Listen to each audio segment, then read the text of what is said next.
regard de l'adversité politique commune qu'il partage à l'endroit du président Talon et des partis qui le soutiennent, au regard des instruments de la compétition politique, fondamentalement le code électoral dans sa dernière mouture, qui ne les arrange pas. Je comprends qu'ils se donnent la main, qu'ils commencent à se concerter de manière un peu plus intense avec des objectifs avoués qui ont été proclamés, mais probablement également d'autres objectifs inavouables ou bien cachés. En tout cas, en ce qui est de la stratégie, ne comptez pas sur les politiques pour tout mettre sur la place publique. Donc c'est un début que de se rencontrer, de se parler à travers ce cadre qu'ils se donnent.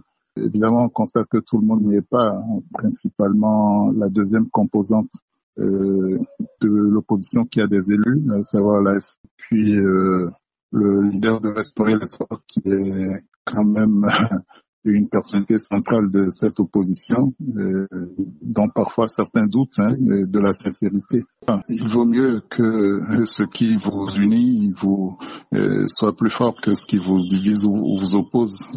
J'ose croire qu'ils ont pris conscience de ça, qu'ils ont fait l'inventaire des efforts qu'il leur faut accomplir pour avoir des résultats plus substantiels ensemble. On a coutume de dire qu'ensemble on est plus fort.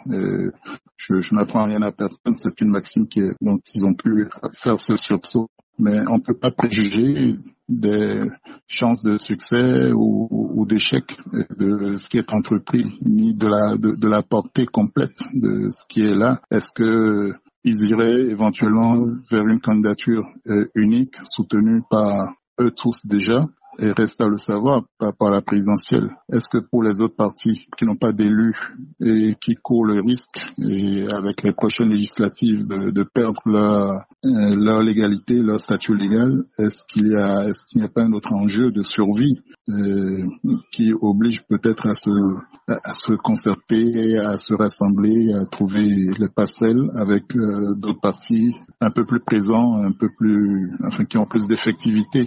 Bon, il y a beaucoup de questions, mais c'est le minimum, au moins pour parler de manière cohérente, être un peu plus audible, un peu plus visible. Et je note notamment dans les objectifs qu'ils ont affichés, qu'ils lancent un appel pour un audit largement concerté du fichier électoral, y compris avec la mouvance présidentielle.